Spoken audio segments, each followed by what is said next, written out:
Hello everyone, नमस्ते। आज हम जानते हैं 864 सिस्टम क्या होता है। जब भी कोई प्रोसेस, सिस्टम, टूल्स होते हैं तो हमें इसका फ़ायदा होता है जल्द से जल्द अपने गोल की तरफ कैसे पहुँचे। इसीलिए हमारा एटमी का एक यूनिक सिस्टम है 864 सिस्टम। आइए अब हम जानते हैं ये क्या है। सबसे पहले 8 मतलब 8 स्टेप्स टू सक्सेस। दूसरा है 6 यानी 6 कोर एक्शंस। और लास्ट का है 4 यानी 4 बिजनेस वैल्यूज। इसीलिए हमने इस सिस्टम का नाम दिया है 864। सबसे पहले देखते हैं 8 steps to success. 8 step to success Atomy members के लिए नया नहीं है। और अभी अभी हमने देखा है मिस्टर हनगिल पार्क जो हमारे प्रेसिडेंट हैं, उन्होंने 8 स्टेप्स टू सक्सेस के बारे में डिटेल्ड में बताया। लेकिन क्विकली हम इस सिस्टम को जानते हैं। मैं आपका ज़्यादा टाइम नहीं लूँगा।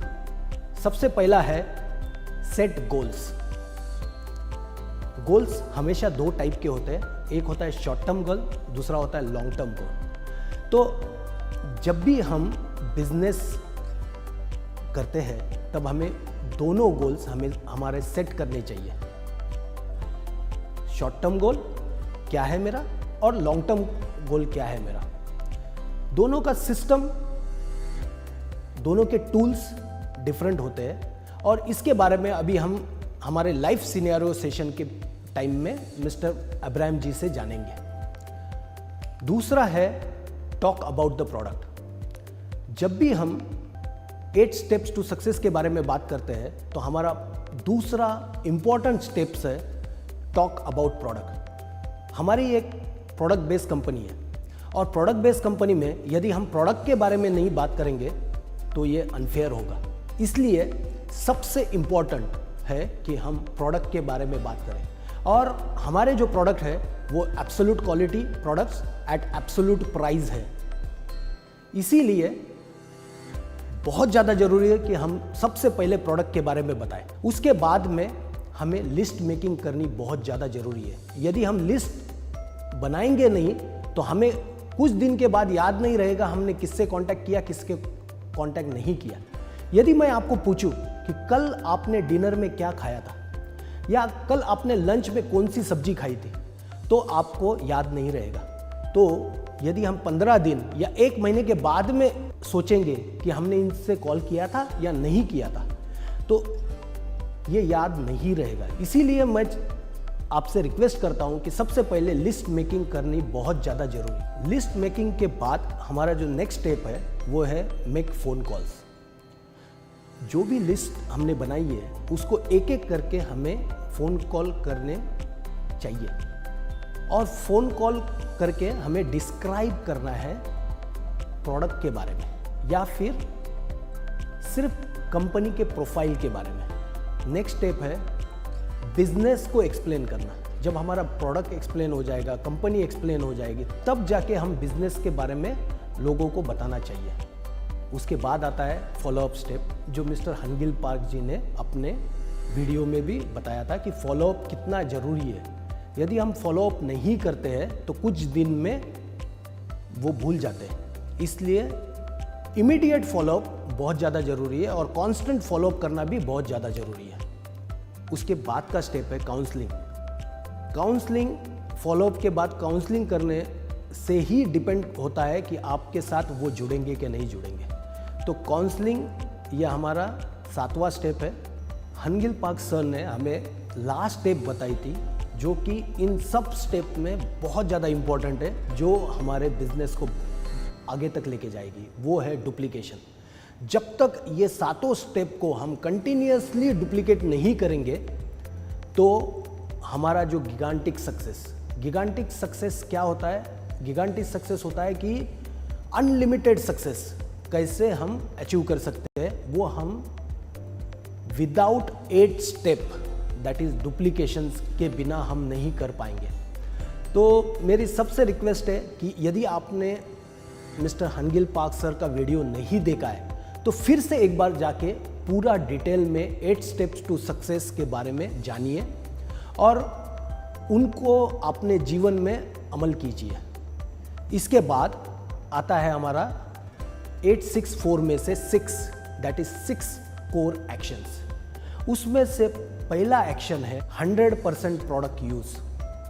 आप देखिए, यदि मैं as a company distributor company के प्रोडक्ट के बारे में नहीं जानूंगा या मैं अपने प्रोडक्ट खुद यूज नहीं करूंगा तो मैं दूसरों को प्रेरित कैसे करूंगा प्रोडक्ट यूज करने के लिए।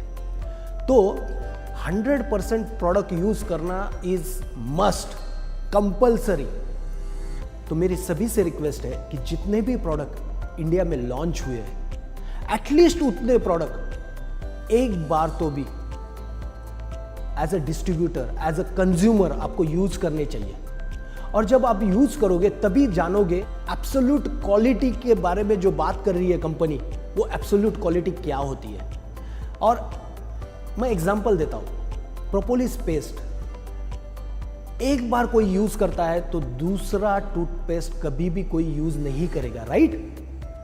लेकिन ये करने के लिए यदि मुझे यह किसी को बताना है, उसको बताने के लिए मेरे पास जो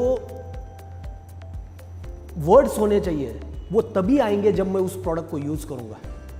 तो मेरी रिक्वेस्ट है सभी मेंबर्स से, डिस्ट्रीब्यूटर से, लीडर से कि 100% कंपनी के प्रोडक्ट एज अ कंज्यूमर आपको यूज करने हैं सबसे पहले।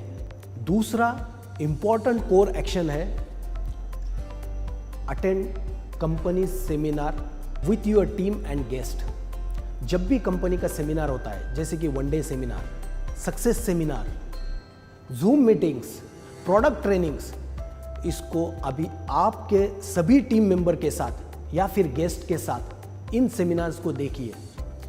ये सेमिनार जब आप देखोगे तभी जाके कंपनी के प्रति, कंपनी के सिस्टम के प्रति सबके पास अवेयरनेस आ जाएगी। तो अपने अपने प्रोग्राम तो आप करते ही हो आपका बिजनेस प्रमोट करने के लिए, लेकिन मेरी रिक्वेस्ट है कि कंपनी के प्रोग्राम को भी ज़्यादा से ज़्यादा देखिए, सभी गेस्ट के साथ, प्रोस्पेक्टिव कंज्यूमर्स के साथ या फिर आपके टीम के साथ। मेरी और एक रिक्वेस्ट है सभी से, और यही हमारी 3rd कोर एक्शन है कि कंपनी की जो भी लेटेस्ट इंफॉर्मेशन रहती है उस लेटेस्ट इंफॉर्मेशन को हमेशा खुद को अपडेट करें। हम ये लेटेस्ट इंफॉर्मेशन हमारे SNS platform, that is social networking sites के ऊपर अपडेट करते हैं, जैसे कि फेसबुक, यूट्यूब, इंस्टाग्राम, हमारे व्हाट्सएप ग्रुप, इन सब के ऊपर हम इन लेटेस्ट अपडेट्स के बारे में बताते रहते हैं। इसका ये फ़ायदा होगा कि ये जब भी हम लेटेस्ट अपडेट आपको देंगे तो आप अपने टीम को लेटेस्ट अपडेट के बारे में बता सकते हैं। और ये बहुत ज़्यादा इम्पॉर्टेंट है कि लेटेस्ट अपडेट यदि as a leader, as a distributor यदि हमें नहीं पता होगी तो हम हमारे टीम को सही चीज़ें नहीं बता पाएंगे। तो मेरी रिक्वेस्ट है हमेशा लेटेस्ट अपडेट जानिए और अपने टीम को भी सर्कुलेट कीजिए। 4th इंपॉर्टेंट कोर एक्शन है एटलीस्ट एक बिजनेस प्रेजेंटेशन डेली किसी न किसी को देना चाहिए। इससे आपका बिजनेस ग्रो होने में बहुत ज़्यादा हेल्प हो जाएगी। और आपको लॉ ऑफ मल्टीप्लिकेशन पता है, राइट। यदि आप एक बिजनेस प्रेजेंटेशन आज देते हो और उससे एक और डिस्ट्रीब्यूटर आपके साथ जुड़ता है और कल जाके 2 डिस्ट्रीब्यूटर्स बिजनेस प्रेजेंटेशन देते हैं, ऐसे करके नेक्स्ट डे में 4, उसके बाद 8, उसके बाद 16, ऐसे करके ये मल्टीप्लाई हो जाता है। तो लॉ ऑफ मल्टीप्लिकेशन के हिसाब से ये नंबर काफ़ी बढ़ जाएगा यदि हम एटलीस्ट 1 बिजनेस प्रेजेंटेशन एक दिन में देते हैं।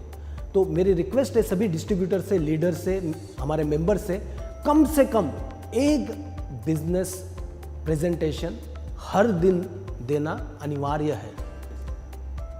हमारी नेक्स्ट कोर एक्शन है एटलीस्ट 2 कंज्यूमर को डेली बेसिस पे फाइंड करना।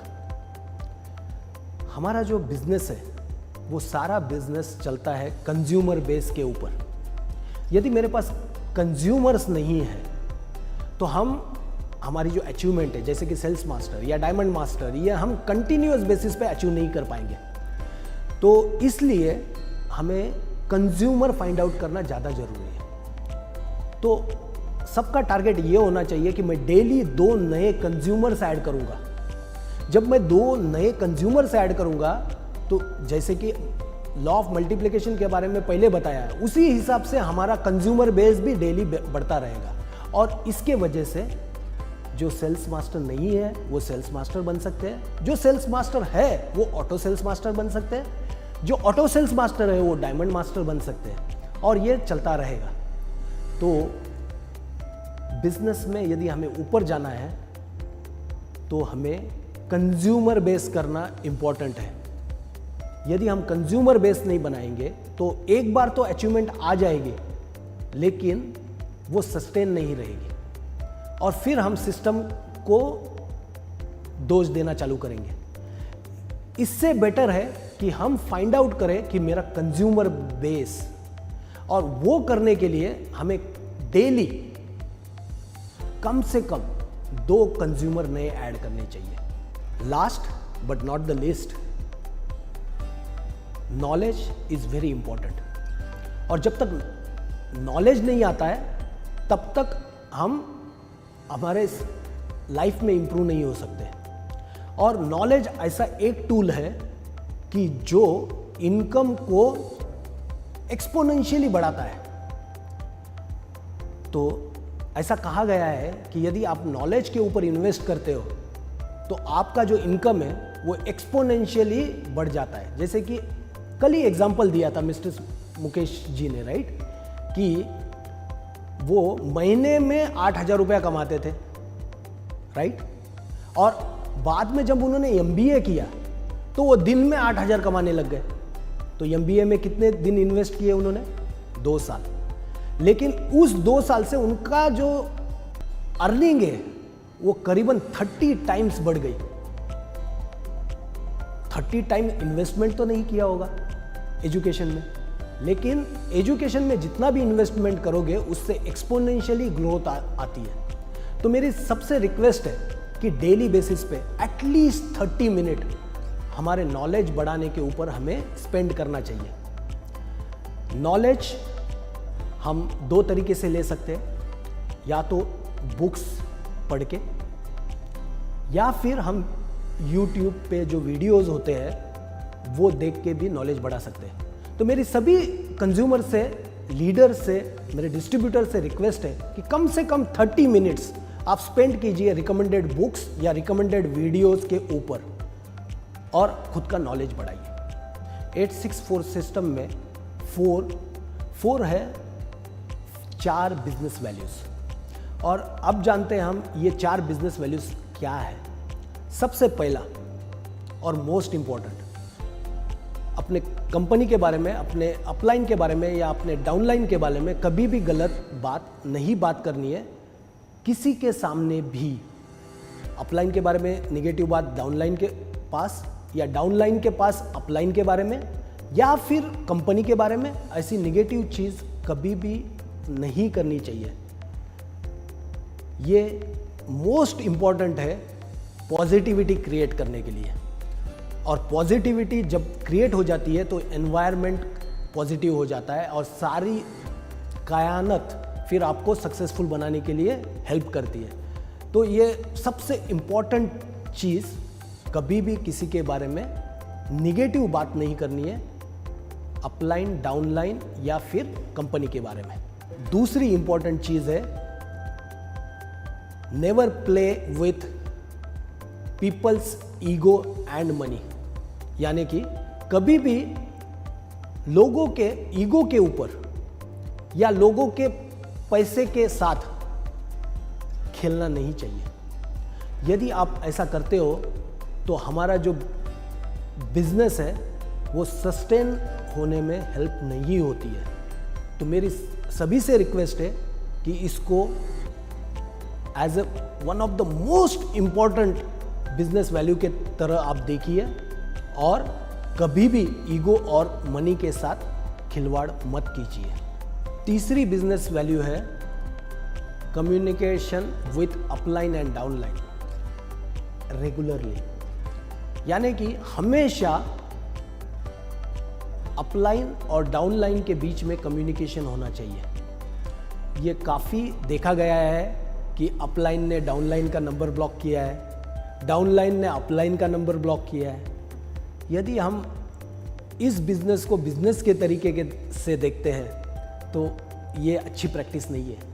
तो मेरी रिक्वेस्ट है कि हमेशा अपलाइन और डाउनलाइन के बीच में कम्युनिकेशन ज़्यादा से ज़्यादा करें और इससे आपको आपका बिजनेस बिल्ड करने में हेल्प होगी। फोर्थ बिजनेस वैल्यू है, जब भी आप कुछ नई चीज़ करते हो तो हमेशा अपलाइन या कंपनी से कंसल्ट करना चाहिए। इसका एक फ़ायदा है कि जब भी आप कंसल्ट करते हो तो अपलाइन या कंपनी के बाद बहुत सारी इंफॉर्मेशन होती है कि इस टाइप की एक्टिविटी जब भी किसी ने की थी तो उनको फ़ायदा हुआ था या नहीं हुआ था। तो जब भी आप नई चीज़ करते हो तो पहले आप अपलाइन से बात करोगे या कंपनी से बात करोगे तो आपको बैकग्राउंड मिल जाएगा और इसके वजह से आप जो टाइम स्पेंड करना चाहते थे उस एक्टिविटी के लिए या फिर आप जो मनी स्पेंड करना चाहते थे उस एक्टिविटी के लिए वो ऑटोमेटिकली रिड्यूस हो जाएगा या तो सेव हो जाएगा। जब भी आप कोई नई चीज़ करते हैं तो मेरी रिक्वेस्ट है आपसे कि आप पहले कंसल्ट कीजिए आपके अपलाइन से या फिर कंपनी से। ये 864 सिस्टम बहुत इम्पॉर्टेंट है और मेरी रिक्वेस्ट है ये सिर्फ आपके पास इंफॉर्मेशन मत रखिए, ये इंफॉर्मेशन आप अपने टीम से, अपने पर्सपेक्टिव कंज्यूमर से या फिर अपने डाउनलाइन से शेयर कीजिए ताकि जब एक साथ पूरा सिस्टम इस चीज़ के ऊपर लग जाएगा तो जो सक्सेस है वो अचीव करना बहुत इजी हो जाएगा। और जैसे कि लिखा हुआ है गिगांटिक सक्सेस, तो गिगांटिक सक्सेस जल्द से जल्द आप अचीव कर पाओगे। Thank you.